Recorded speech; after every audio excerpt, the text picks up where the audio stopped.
Near Horizon Middle School. The victim says he knows the suspect and that he took a large amount of cash from him.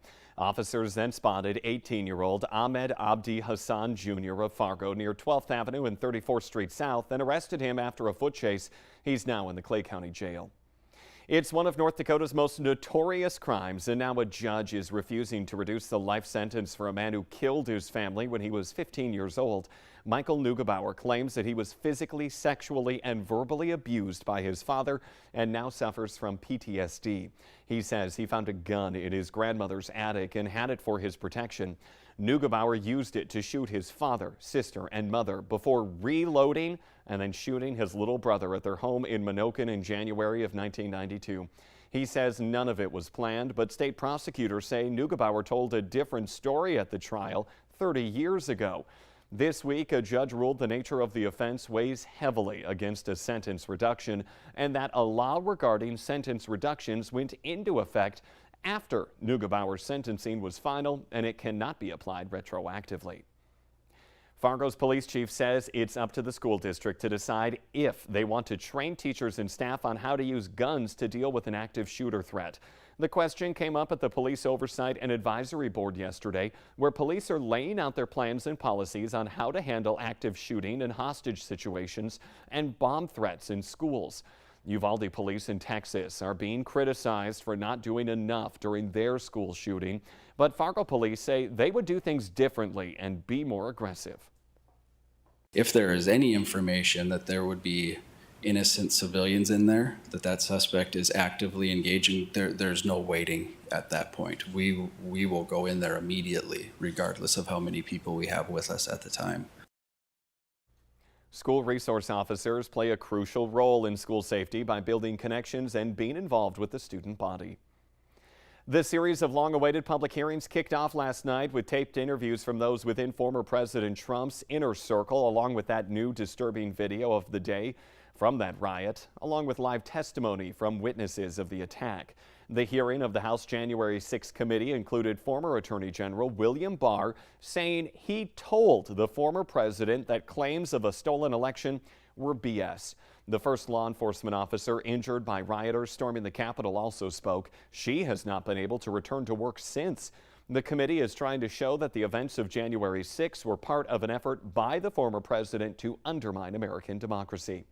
It is now 6:53 on this Friday morning. Let's get a fast track check. Mouthful there of your forecast with Lisa Green. Morning, Lisa. Good morning. We're starting to see that sun trying to peek through the clouds here in Fargo as clouds are departing. Some showers still into Minnesota will be departing as well. We're seeing some rain being reported in Bemidji at 56 degrees. A lot of us in the 50s to some 60s. Fargo's at 60 and Thief River Falls checking in at 62.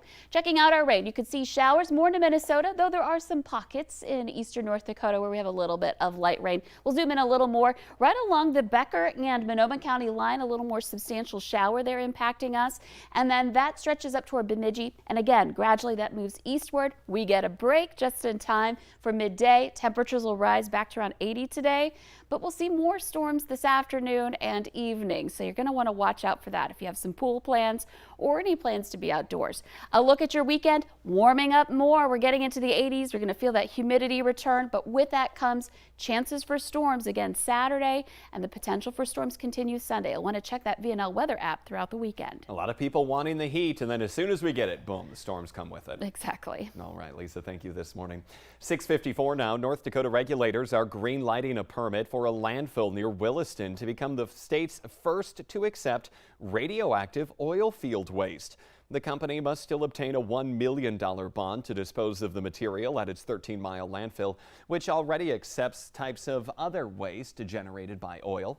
The State Department of Environmental Quality's Solid Waste Program gave Secure Energy Services of Calgary, Alberta, permission to dispose of up to 25,000 tons of radioactive oil field waste annually if it can secure the bonding. Critics say allowing such waste disposal is not environmentally safe. The Becker County Sheriff's Office is now identifying the 20-year-old man who drowned Wednesday as Jet Franson of Fergus Falls, Minnesota. He died after jumping off a pontoon into Big Detroit Lake. Friends say wind was pushing that pontoon away from him as he was struggling in the water. 3 friends jumped in to try and save him but couldn't. Franson's body was discovered by a dive team about 3 hours later.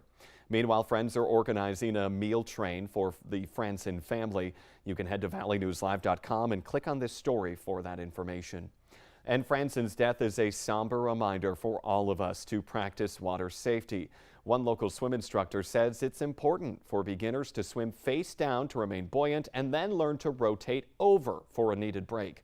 Parents should also pay attention to what their kids are wearing when they go for a swim. Though that light blue swimsuit might match your kids' eyes and make them look oh so great, it's very important that you have vibrant colors on so that your kids are more easy to see. If you can't immediately discern that that is my child, it's probably not the right color swimsuit. And always keep water safety basics in mind, like maintaining a sight line with your children whenever they're in the water. The Fargo City Commission deadlocked on whether or not to uphold the firing of a police officer, and that means his termination will stand. The vote was 2-2 yesterday, with the fifth commissioner not there for the hearing. Former officer Justin Nachitillo is trying to clear his name after being fired for mishandling 2 cases. An internal investigation accuses him of not properly investigating a missing persons case and a stolen car case. Nachitillo will still maintain his North Dakota peace officer license. People are piling on to Minnesota's new Hero Pay website, so much so that it crashed within the first few times of going online Wednesday. An estimated 667,000 frontline workers are eligible for that COVID bonus, and by last night, more than 250,000 people had applied. No other way to put it. These people went through a heck of a lot. We staggered our break times. We put shields in between the lunch tables so that they didn't have to have lunch right across from somebody. But, you know, you had to do something. Applications for Minnesota Hero Pay close on July 22nd. Minnesota's first Test to Treat facility is now up and running near the Twin Cities. There are more to come, including one in Moorhead. The local Test to Treat program will be housed at the old Thomas Edison School along 14th Street South. Starting on Monday, it will open. Now, that's the same place where a lot of you have been going to get COVID tests during the pandemic. The application period for Home Help MN is now being extended to August 17th. That program provides $109 million in federal assistance for homeowners who have fallen behind on their mortgage or other homeownership-related expenses because of the pandemic. The average price of gasoline is now hovering right around $5 a gallon nationwide for the first time ever. That's according to AAA. Prices are up 25 cents in just 1 week. They've spiked $1.90 from a year ago. California has the highest price. They're paying on average about $6.40 for a gallon.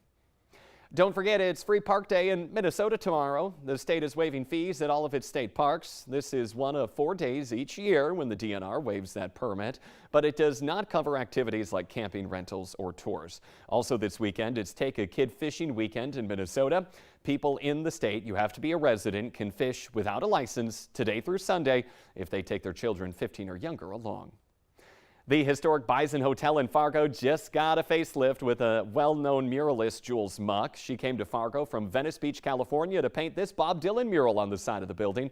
It's a tribute to him as he played his music inside that building in Fargo at one point in his career. People at one California gas station filled up fast yesterday when an error at the pumps had gas selling for just 69 cents instead of $6.69. The mistake took management 3 hours to figure out. Some folks filled up a whole tank for just 14 bucks. Hey, if you can't beat them, join them. The Today Show and CBS Mornings are just about to start, but we roll on the CW. Have a great Friday.